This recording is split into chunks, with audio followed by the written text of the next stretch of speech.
Everybody agrees in principle to the idea that there needs to be political reform. Well, independents have some very specific and concrete things that need to happen. Open primaries, changing the way elections are administered, the way district lines are drawn. You know, for a long time, there's been discussion about these kinds of reforms.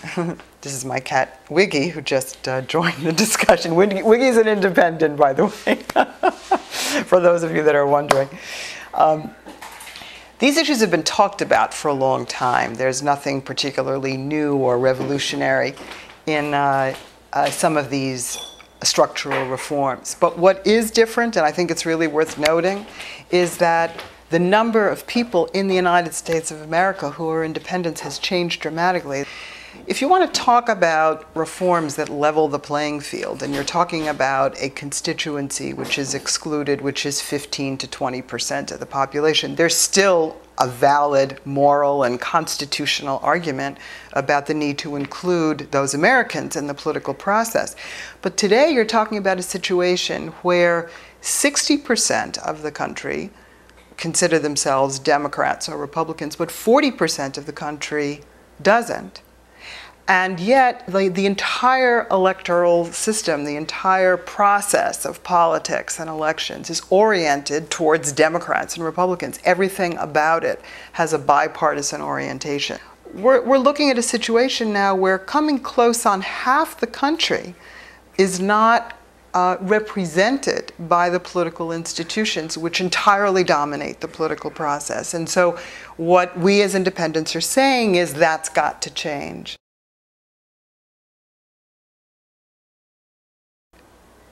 Independents had a very significant influence and impact and presence in the primary season. We're recognized now in ways that we've never been before. Then the question is, well, what do we do with that? Where do we go from here?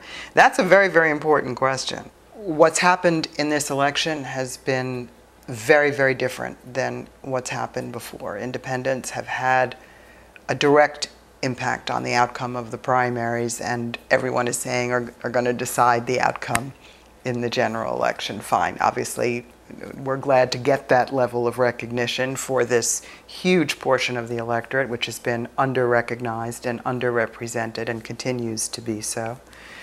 We're concerned with the very practical issue of how do we amplify that? How do we grow that? How do we build off of that? And most importantly, how do we bring more and more independents into the process of becoming organized so that they're involved in building local organizations, state organizations, national networks where the voice of independents can be heard. There's a lot of talk about the large numbers of young people who've become involved in politics, largely in connection with the Obama campaign and this political season. And that's a wonderful, wonderful thing. Millions of younger Americans are doing that for the first time, and that's great. I think an issue that independents think about in connection with this is, well, what do we have to do to retool the political system so those young people can continue to participate in a meaningful way? You'd hate to see people energized and motivated to come into a political system which then defeats their capacity to make a difference. And there's a lot of ways in which the political system is still like that. The fact that so many primaries and caucuses were open in the presidential season was a huge asset, because it really was a doorway through which so many independents and young people could walk and could make a difference. That's why issues like open primaries remain at the top of the agenda for independents everywhere. Independents are building things and raising issues and shaping agendas in some new kinds of ways. And I think the political establishment is slow to catch on to that. That makes sense. In some respects, that's partly because we're very small and very on the ground and not validated to a large extent by the big validating institutions in American political life. But nonetheless, I think that we have started to educate and inform the public and other independents, most importantly, as well as power players in various circles, that independents are pursuing becoming organized, developing our own voice, and have an agenda that they want to see brought about in order to make politics more whole and more wholesome for the future.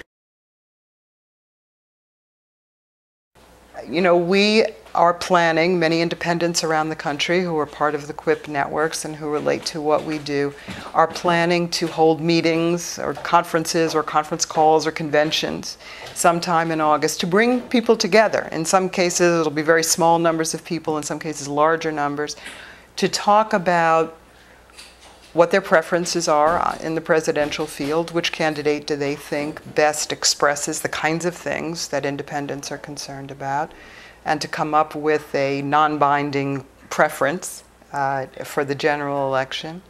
And at the same time, though, to talk about these issues of structural political reform that independents are so committed to and care so deeply about, because we have a lot of work to do, and electing the next president of the United States is one step in a long process. And politics is changing in America, and independents want to play a very, very big role in making sure that those changes continue in a positive and in a democratizing and a developmental kind of way, so that the political culture in the country really does change. So we're looking forward to having many, many dozens and dozens of meetings in as many states around the country. If we can get to all 50 states, that would be great.